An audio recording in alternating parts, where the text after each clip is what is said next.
Hello everyone. Welcome to Mythical Sleeps. I am glad you are here. Tonight, we are going to leave the noise of the modern world behind. Close your eyes. Find a comfortable position. Let your shoulders drop. Unclench your jaw. Take a deep breath in and let it out. Imagine you are standing in a vast museum at night. The halls are silent. The marble floors are cool beneath your feet. You walk past statues of forgotten kings. You walk past glass cases filled with ancient gold. You come to a painting at the very end of the hall. It is a landscape of a meadow, drenched in sunlight, but with a shadow rising from beneath the grass. We are going to step into that painting now. We are going to the island of Sicily, before the time of cities, before the time of maps. The sun is heavy here. It is a physical weight, pressing down on the shoulders of the world. It is not the white, harsh sun of the desert, but the golden, dripping sun of the Mediterranean afternoon. The air is thick. It tastes of pollen and dry grass. You are standing in the Vale of Nyssa. It is a bowl of greenery, a lush depression in the earth hidden from the sea winds. Everything here is growing with a ferocious intensity. The grass is tall, reaching up to the waist. It is a vibrant, living green, speckled with the brown of seed heads that nod in the gentle breeze. Listen to the sound of this place. It is a low, constant drone, the sound of a million bees moving from flower to flower. They are heavy with nectar. Their wings blur the air. The sound is hypnotic, a vibration that you can feel in your teeth. In the center of this field walks a young woman. She is Kore. She is the maiden. She is the daughter of the harvest. She moves slowly. There is no hurry in her world. Her sandals are made of soft leather. You can hear the leather creak softly as she steps. You can hear the dry grass brushing against her ankles with a sound like whispering paper. She stops. She wipes a bead of sweat from her forehead. Her skin is warm. Her hair is the color of wheat ready for the scythe. She is not alone, but she is solitary in this moment. Far away, near the edge of the tree line, you can see the oceanids, the daughters of the ocean. They are blurry shapes in the heat haze. They are laughing. The sound of their laughter is faint, like bells ringing underwater. They are weaving garlands, but the maiden has wandered away. She is looking for something specific. She is looking for color. The meadow is a tapestry. Look at the ground closely. Here is a rose. It is fully open, its petals a deep, bruised pink. It smells of sugar and damp earth. Here is a crocus. It is bright saffron, a shock of orange against the green. Here are violets, hiding in the shade of larger leaves, dark and velvety. She reaches down. Her fingers are long. She snaps the stem of a violet.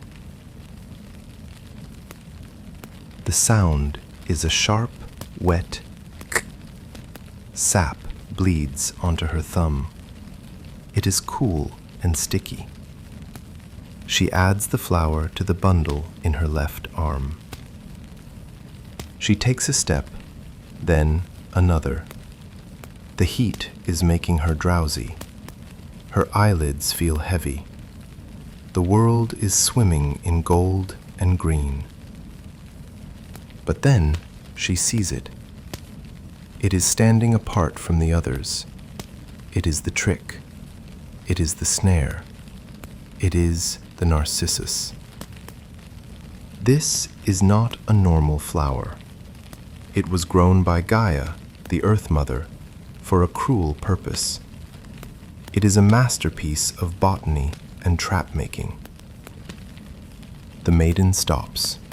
She stares. The flower is glowing. It seems to have its own light, independent of the sun. The root is silver. From the root, 100 heads spring forth. 100 blossoms on a single thick stalk. The smell hits her first. It is not just sweet, it is overpowering. It smells of honey, of jasmine, and of something else, something metallic, like old copper. The scent fills the entire sky. It makes the ocean laugh. It makes the mountains tremble. She is drawn to it. She cannot look away. It is beautiful, and it is terrible. She steps closer. The grass bends beneath her feet. She reaches out both hands. She wants to take it. She wants to possess this strange, glowing thing. Her fingers touch the stalk. It is cold, unnaturally cold. She pulls. The flower does not snap. It holds fast to the earth. She pulls harder. Her muscles tighten. And then the earth begins to change. It does not shake. It does not rumble like an earthquake. It tears. Imagine a piece of thick fabric being ripped slowly by a giant hand. The sound is a deep, wet tearing. The grass separates. The soil falls away into a void. The crack widens. It snakes through the meadow, destroying the roses, destroying the violets. A chasm opens at her feet. It is dark, infinite. From the darkness, a new smell rises. It is the smell of sulfur. The smell of stale air that has been trapped underground for 1,000 years. And then the sound of hooves. They are striking stone. Clack, clack, clack. Louder, faster. The horses surge up from the abyss. They are black, coal black. Their coats shine like oil. Their eyes are white. They are foaming at the mouth, flecks of white spittle flying into the golden air. They are pulling a chariot. The wheels are made of iron. The spokes are made of gold. The wheels scream as they leave the rock and hit the soft soil of the meadow. In the chariot stands a figure. He is tall. He is draped in black robes that do not move in the wind. He is the receiver of many. He is the uncle. He is the king. He does not look angry. He does not look happy. His face is a mask of absolute, terrifying calm. He is as inevitable as the sunset. The maiden freezes. The flowers in her arm fall. The violet, the rose, the crocus. They scatter on the ground. The horses do not stop. The charioteer pulls back on the reins with one hand. With the other, he reaches out. His hand is pale. His grip is iron. He grabs her by the waist. It is not a gentle embrace. It is a harvest. He lifts her as easily as she lifted the flower. She is in the chariot now. The leather floor is hard. She opens her mouth to scream. The scream comes out. It is high and shrill. It cuts through the droning of the bees. "Father!" she cries. "Father!"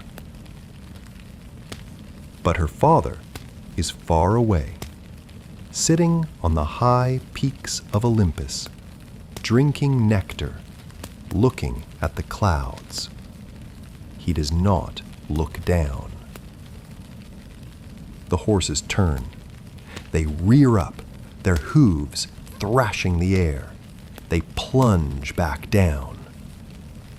Not across the field, but down, into the tear, into the wound in the earth. The chariot tilts. The light of the sun vanishes instantly. The golden heat is replaced by a rushing, damp cold. The blue sky becomes a ceiling of rock. She looks back. Above her, the crack in the meadow is closing. The earth is knitting itself back together. The grass is merging.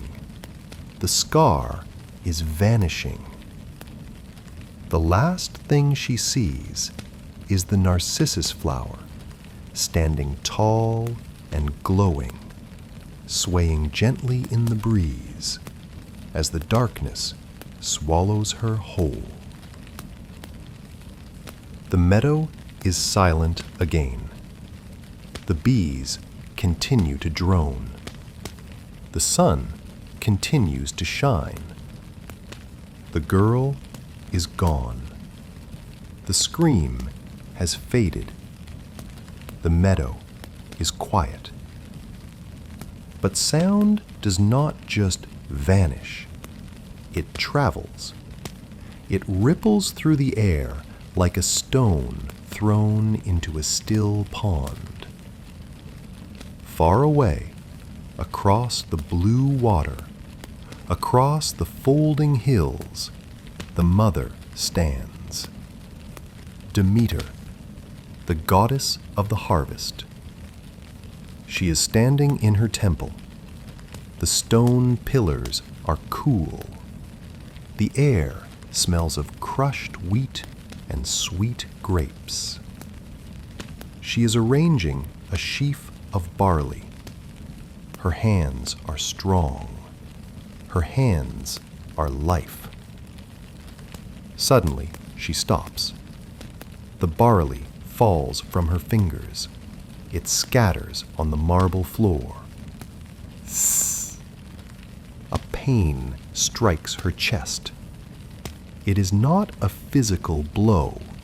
It is sharper. It is the severing of a cord. She hears the echo of the voice. It is thin. It is terrified. "Father!" She knows that voice. It is the voice she sang to sleep when the earth was young. Demeter runs. She leaves the temple. She bursts out into the sunlight. "Kore!" she screams. Her voice cracks the rocks. Her voice silences the birds. But only the wind answers. The wind is empty. It carries no scent of her daughter. A terrible coldness settles in her stomach. It is the first winter blooming inside her. She reaches up to her head. She is wearing a diadem, a heavy band of woven gold. It is the symbol of her power. She rips it off. The metal shrieks as it bends. She throws it to the ground. It clatters against the stone, spinning, then falling silent. She reaches for her veil. It is made of the finest linen, blue as the summer sky. She tears it. The fabric rips with a dry, violent sound. Rip! She casts the pieces aside. She does not want to be a queen. She is only a mother now. She pulls a dark cloak over her shoulders. It is the color of a bruise. It is the color of mourning. The sun begins to set. The light fails. Usually she would rest. Usually the world would sleep. But she cannot sleep. She finds a pine tree, a jagged, dead branch. She breaks it off. She thrusts the wood into a fissure in the earth where volcanic fire spits and hisses. The pine catches. The sap boils. Orange flame erupts from the wood. Thick black smoke spirals up, smelling of tar and burning resin. She holds the torch high. The light is harsh. It casts long, twisting shadows against the cliffs. She begins to walk, step by step. She walks out of the manicured gardens. She walks out of the fields she planted. She walks into the wild. The ground changes. The soft grass becomes hard scree. Sharp stones cut through her sandals. She does not feel it. She walks. Kore? She whispers. The darkness swallows the name. One day passes. The sun rises, but she does not look at it. To her, the sun is an insult. She does not eat. The ambrosia, the food of the gods, stays in its jar. She does not drink the nectar. Her throat becomes dry. Her lips crack. Her skin, usually glowing and golden, begins to turn gray. It begins to look like parchment. She is aging. She is withering, just as a stalk of corn withers when the water is cut off. She walks for 9 days. Imagine the exhaustion. The bones of her feet are bruised. Her muscles are knots of tension. She walks through villages. Humans see her. They see a tall, terrifying woman in black rags, holding a burning torch in the middle of the day. They hide. They lock their doors. They cover the eyes of their children. She walks through forests where the trees are old and twisted. She walks along the edges of cliffs where the sea crashes below, white and angry. No one knows where the girl is. Not the humans, not the birds, not the deep-rooted trees. On the 10th night, the moon is hidden. The world is pitch black. Demeter stands at a crossroads, a place where 3 paths meet. The dirt is packed hard. She sees a light approaching. It is not a warm light. It is a pale, ghostly shimmer. A figure emerges from the gloom. She is holding a torch, too. It is Hecate, the goddess of the crossroads, the goddess of the night. Hecate does not look like the other gods. She is ancient. She smells of wet dogs and burnt herbs. Her eyes are black pools. She stops before Demeter. The two torches flicker, their smoke mingling in the damp air. I heard her, Hecate says. Her voice is like dry leaves skittering on stone. I heard the scream. I heard the violence in the air, but I saw nothing. Demeter stares at her. Her eyes are red-rimmed. Who? She asks. Just one word, a plea. Hecate shakes her head. The shadows were too thick. But there is one who sees everything. One who never sleeps. Hecate points a pale finger upward, not to the sky of night, but to the east, where the dawn is waiting. Helios, Hecate whispers. The sun. He sees the crimes of the day. Demeter nods. She turns. She does not say thank you. There is no room for manners in her grief. They walk together, two dark goddesses marching toward the sunrise. They climb. They ascend the highest peak. The air gets thin. It gets cold, then suddenly, fiercely hot. Helios approaches. He is terrifying to behold. He is not a man, but a force of nuclear fire. He drives a chariot of burning gold. His horses breathe pure light. The heat is blistering. It singes the hem of Demeter's dark cloak. It makes the air shimmer and warp. Helios pulls on the reins. The horses stomp, their hooves striking sparks that turn into morning stars. He looks down. His eyes are burning discs. He has no eyelids. He watches the world with a terrible, indifferent clarity. Demeter, he booms. His voice is the sound of a forest fire. Why do you stand in my path? Why are you covered in the dust of the road? Demeter looks up. She does not blink. She is a mother, and her pain is stronger than his fire. My daughter, she says. Her voice is raspy. Someone stole her. You see everything.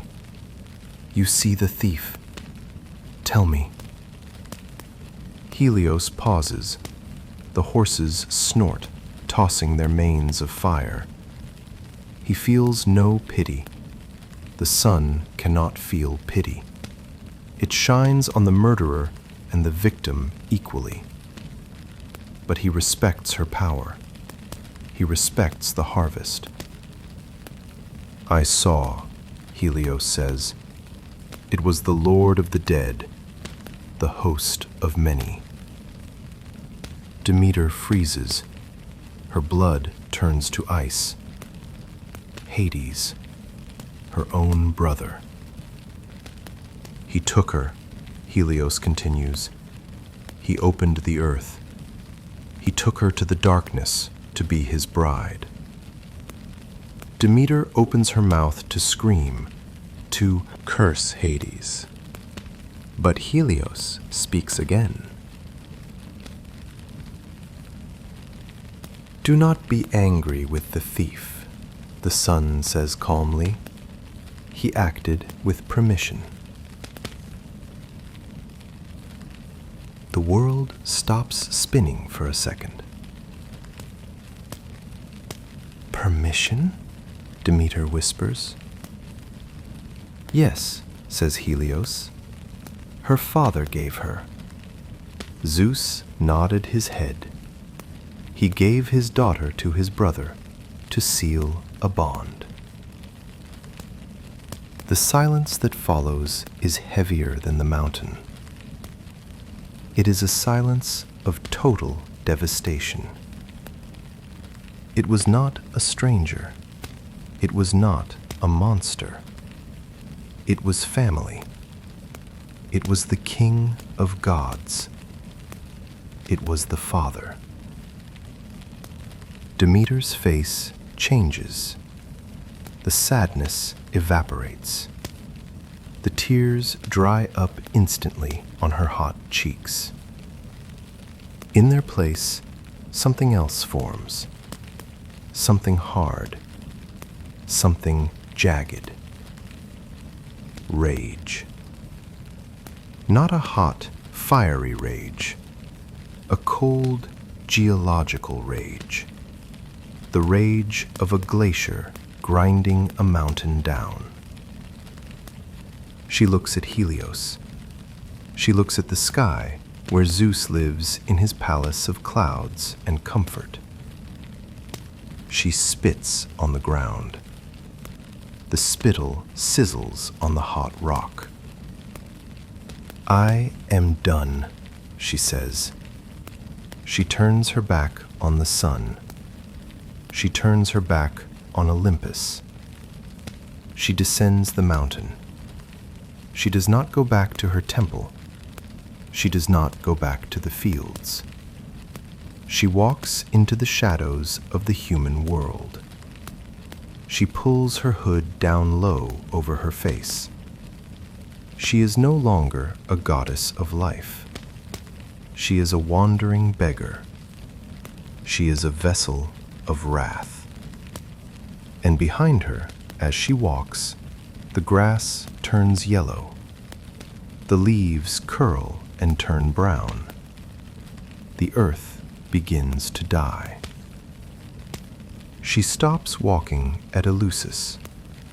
It is a small town perched on the edge of the bay. The waves here are gray and choppy. They slap against the rocks with a listless, rhythmic thud. Demeter climbs the hill. She finds a stone, a large, rough boulder jutting out of the earth. It is known as the mirthless stone, the laughless rock. She sits. She does not move. She pulls her dark cloak tight around her body. She becomes a statue.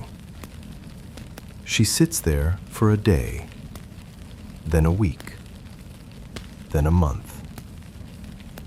The wind blows dust into the folds of her dress.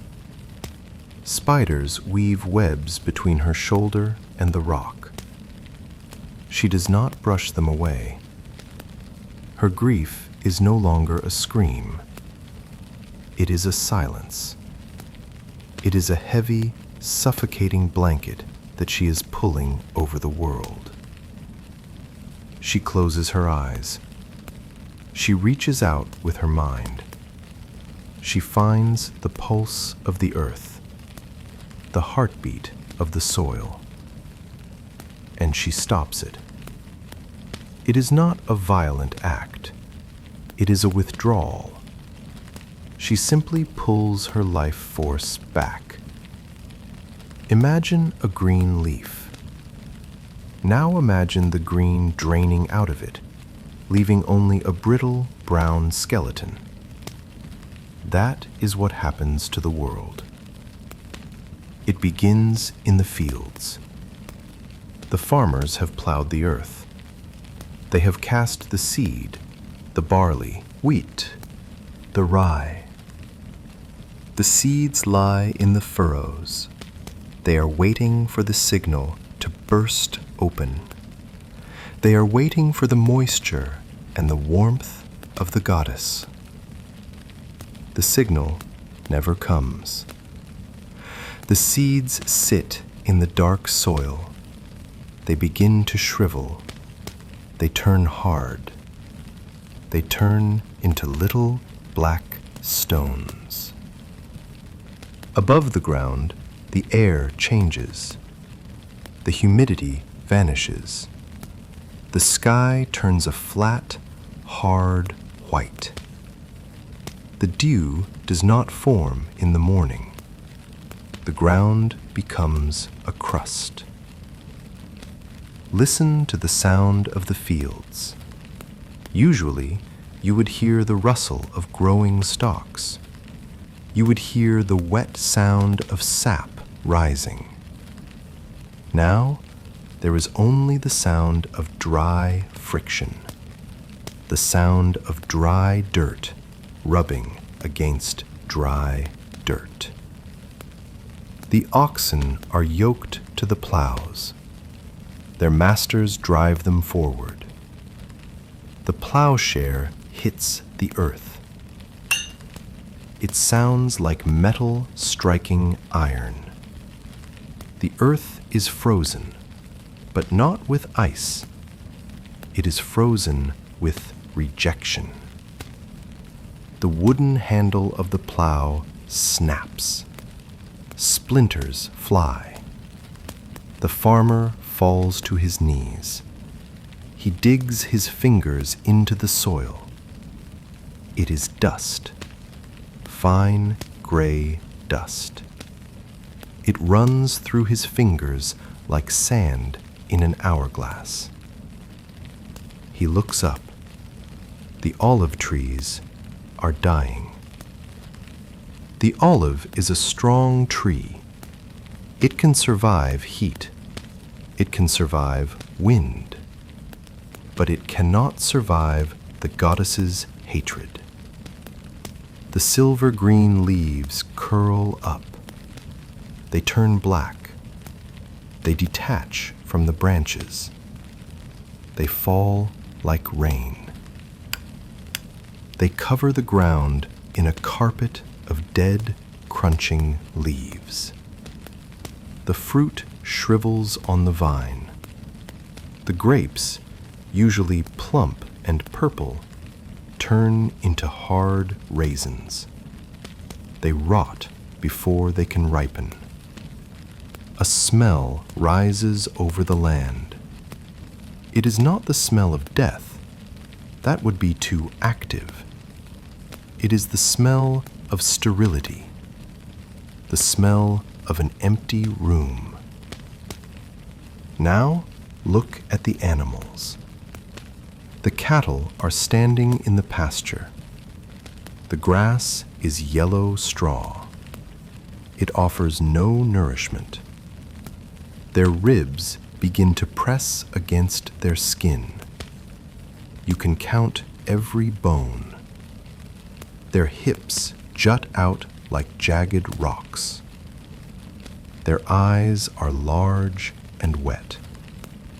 They low softly, a mournful, confused sound. One of them buckles. Its front legs give way. It collapses into the dust with a heavy thud. It does not get up. Its breathing slows. The dust settles on its eyelashes. The flies come. Demeter feels this. She feels the life flickering out. She does not care. If I have no child, she thinks, then the earth will have no children. The famine enters the villages. It moves into the houses. It sits at the dinner tables. The granaries are empty. The jars where the grain is stored are scraped clean. Mothers mix dirt with a little water to make cakes to soothe the stomachs of their children. The children cry. Their bellies are swollen with hunger. Their arms are like sticks. Then the crying stops. The silence of the nursery is the loudest sound in the world.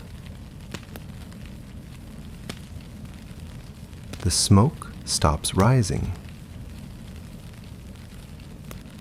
This is what finally wakes the gods. For centuries, the humans have burned offerings. They burn the fat of the bull. They burn the fragrant woods. The smoke rises to Olympus. It is the food of the gods. It is their tribute. Now the altars are cold. The temples are empty. The priests are too weak to lift the knife. Zeus looks down from his balcony. He sees a world that is turning gray. He sees a brown stain spreading across the green map he created. He realizes the danger. If the humans die, there is no one to worship him. If there is no worship, the gods are nothing but ghosts in the clouds. He is afraid. He calls for Iris, the goddess of the rainbow, the messenger. She descends. She is a streak of color in the gray sky. She lands at Eleusis. Her wings shimmer with gold and violet. She stands before the laughless rock. She stands before the dark pile of rags that is Demeter. Demeter, Iris says. Her voice is beautiful. Father Zeus calls you. He offers you gifts. He offers you honor. Demeter does not look up. She stares at the gray ocean. I do not want gifts, she says. Her voice is like two stones grinding together. I want my daughter. Iris tries again. The world is dying, great goddess. The people are perishing. Demeter turns her head slowly. Her face is gaunt. Her eyes are hollow pits of shadow. Let them die, she whispers. Let them all die. Let the earth become a bone. Let the altars be cold forever. I will not let a single blade of grass grow. I will not let a single seed sprout. Not until I see her face. Not until she stands here, on this rock, by my side. Iris shudders. The cold coming off Demeter is absolute. It is the cold of the void. Iris spreads her wings. She flies back to the sky. She leaves the goddess alone in the silence. And on the earth below, the winter deepens. The frost turns to ice. The rivers stop moving. The world is holding its breath, waiting for the end. While the upper world freezes into a white, silent tomb, the world below is unchanged. Down here, there is no weather. There is no wind to rattle the windows. There is no sun to mark the passing of the hours. there is only the stillness of the stone, the weight of the earth pressing down from miles above. You are standing on the banks of the River Styx. The water is not like the water of the living. It does not sparkle. It does not rush. It is black, opaque.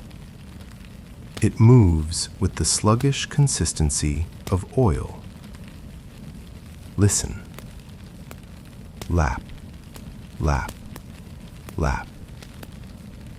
The sound of the water against the shore is soft, like a hand smoothing velvet.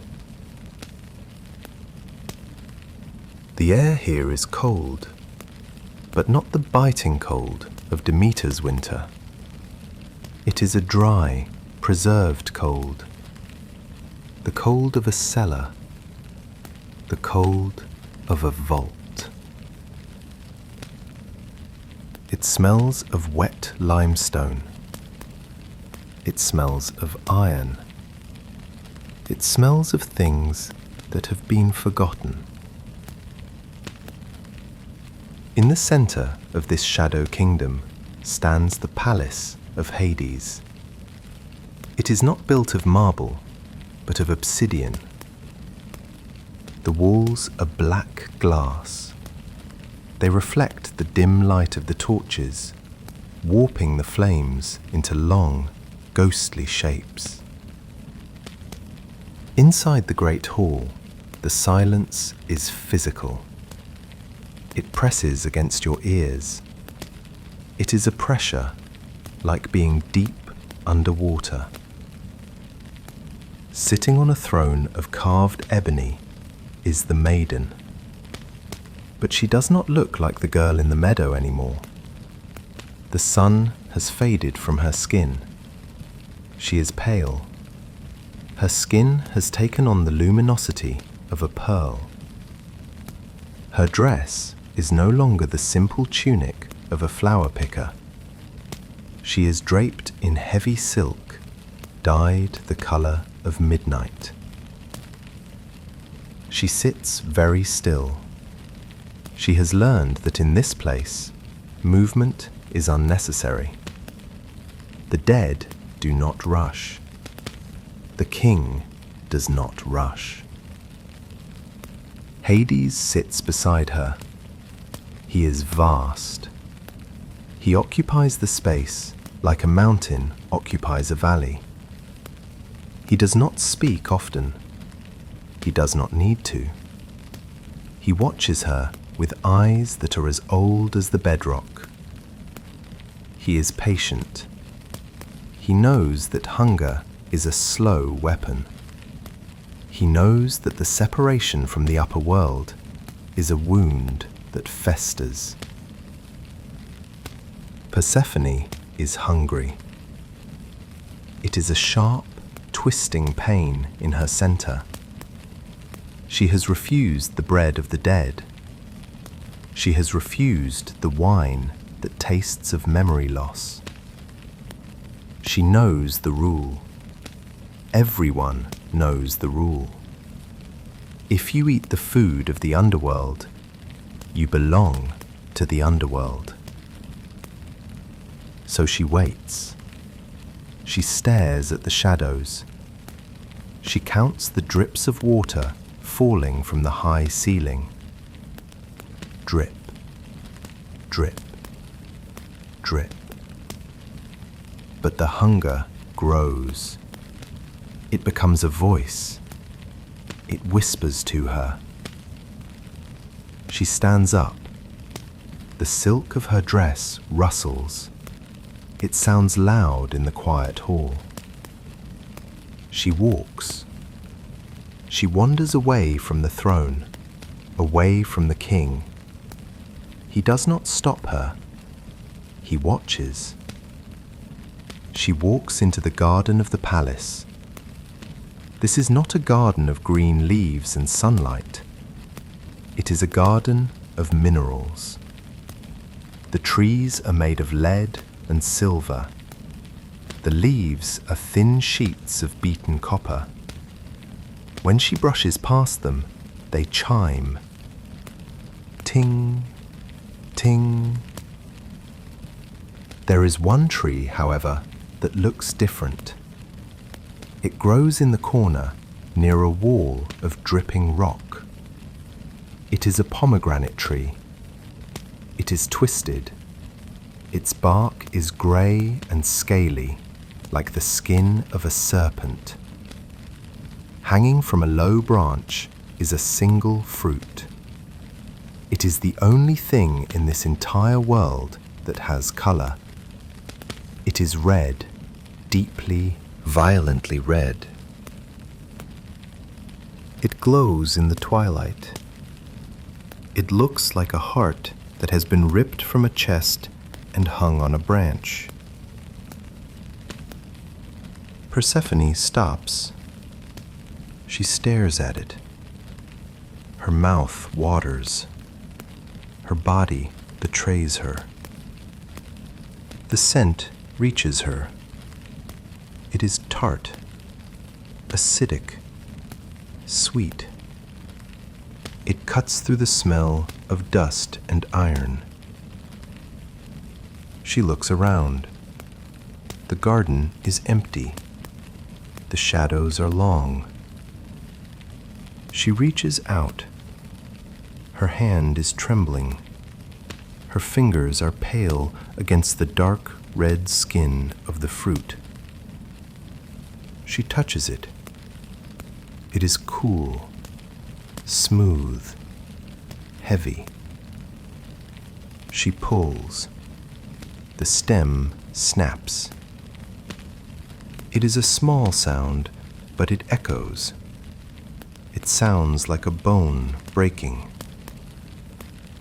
She holds the fruit in her hands. She feels the weight of it. She feels the destiny inside it. She knows she should not. She remembers her mother's voice. She remembers the sun. But the hunger is screaming now. It overrides her mind. She digs her thumb into the skin of the fruit. The skin breaks. Red juice bleeds out. It runs over her thumb. It runs down her wrist. It looks like fresh blood in the dim light. She pulls the fruit open. The white pith tears. Inside, the seeds are clustered together like jewels, like garnets. They are glistening with juice. She lifts the fruit to her lips. The smell is intoxicating. She does not eat the whole thing. She is careful. She thinks she can cheat the rule. Just a taste. Just to wet her dry tongue. She picks out a seed. It is small, hard, slippery. She places it on her tongue. The flavor explodes. It is sour and sweet at the same time. It tastes of life. It tastes of death. She bites down. The seed crunches. She swallows. She picks another and another. 1, 2, 3, 4, 5, 6. She eats 6 seeds. As she swallows the 6th seed, something changes. A heavy door slams shut in the distance. A lock clicks into place. She feels a cold weight settle in her stomach. It is not the fruit. It is the anchor. The seeds are not just food. They are gravity. They are binding her biology to this place. She looks at her hands. They are stained red. She looks at the floor. A few drops of juice have fallen on the obsidian. They look black. Suddenly, there is a sound, a rushing wind, a brightness that does not belong here. Hermes. The messenger god bursts into the garden.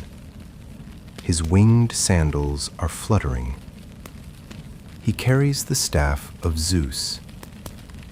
He brings with him the smell of rain, the smell of ozone, the smell of the upper world. He sees her. He sees the fruit in her hand. He sees the red stain on her lips. He stops. His face falls. He knows. Kore, he whispers. Persephone. She drops the fruit. It hits the ground and rolls away into the shadows. Hades steps out from the darkness behind her. He knew. He felt the moment she swallowed. He does not smile. He does not gloat. He simply nods. She has eaten, Hades says. His voice is deep, like tectonic plates shifting.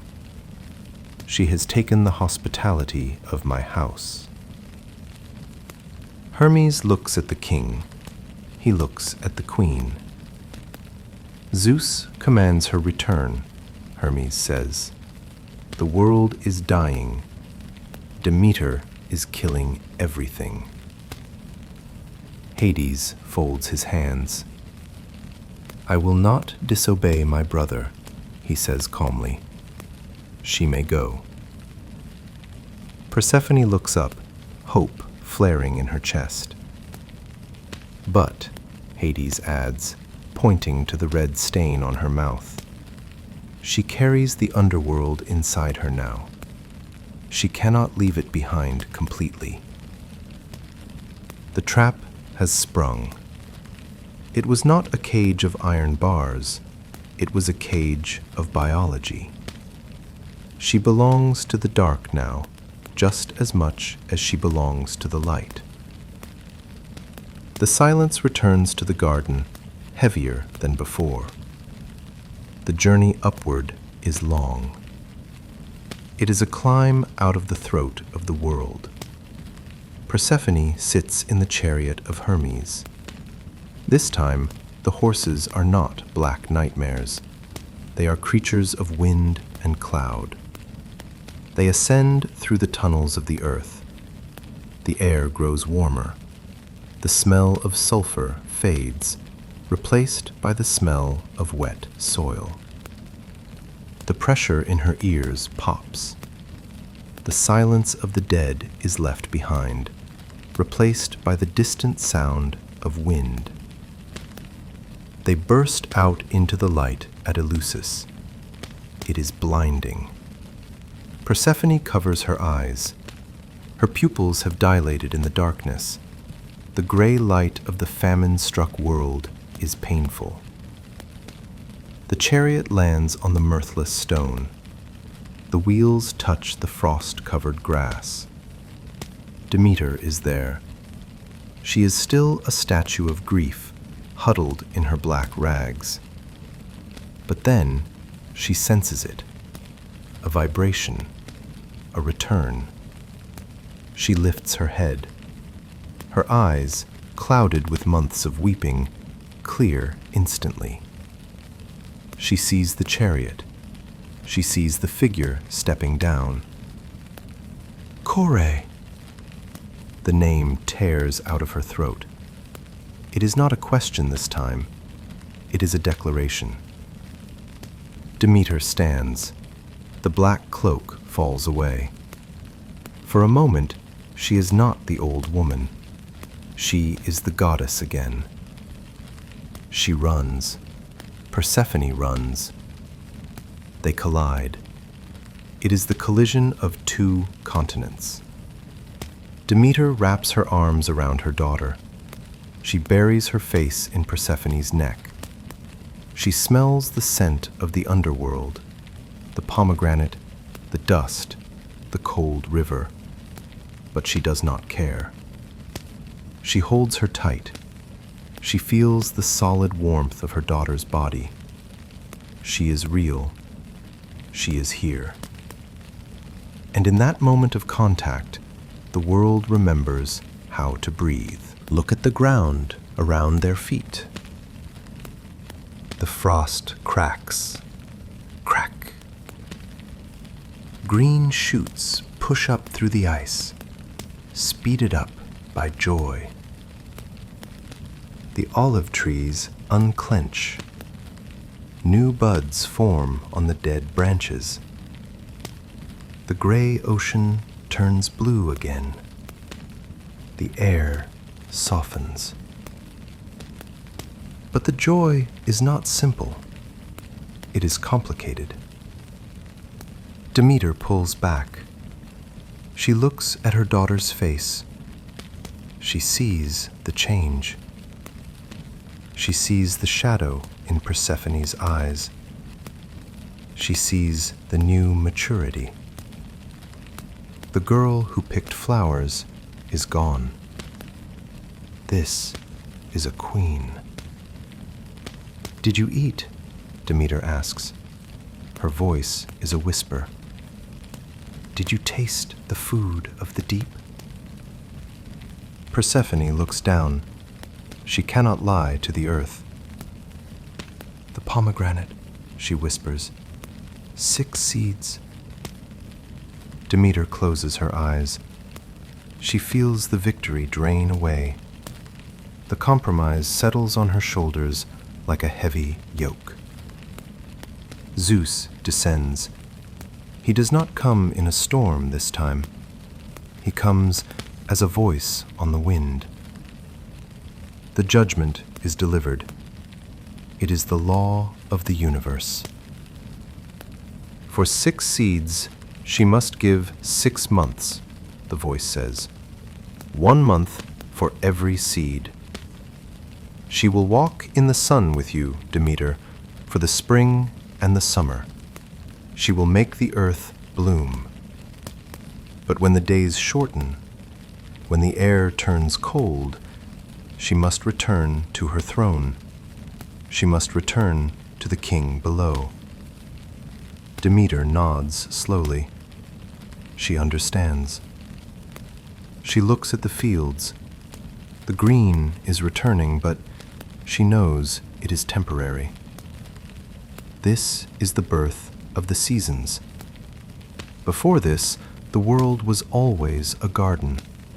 Now, the world must breathe in and breathe out. Life and death. Presence and absence. Demeter accepts this. She touches her daughter's cheek. Then we will make the light count, she says. The scene shifts. Time moves forward. We see the cycle begin. For half the year, the world is a riot of color. The wheat grows tall and gold. The grapes swell on the vine. The sun is warm. Mother and daughter walk the fields together. They do not speak of the shadow. They live in the moment of the sun. But then, the light changes. The shadows lengthen. The wind develops a sharp edge. The time comes. Persephone does not scream. She does not fight. She walks to the crack in the earth. She wears her crown of iron. She kisses her mother on the forehead, a cool, calm kiss. I will return, she says. She descends. The earth closes over her. and Demeter sits on the rock. She does not rage anymore. She simply waits. She pulls the blanket of snow over the earth. She tells the trees to sleep. She tells the bears to find their caves. Rest now, she whispers to the world. My daughter sleeps, so you must sleep too. The world turns white. The silence returns. But it is not a silence of death. It is a silence of waiting. It is the silence of the seed underground, waiting for the spring. The story is a circle. It turns and turns. The grief becomes the winter. The return becomes the spring. And in the center of it all is the quiet acceptance that darkness is not the enemy of light. It is the partner of light. The museum is dark now. The painting of the meadow has faded into the shadows. You are walking back through the empty halls. The marble is cool. The air is still. The journey is over. The story is told. Now the darkness of your own room wraps around you. It is a protective velvet. It is a warm winter. Let the story drift away. Let the images of the flowers and the snow dissolve. There is nothing left to do. There is no one to search for. The harvest is in the barn. The doors are locked. You are safe. You are warm. Sleep now. Sleep.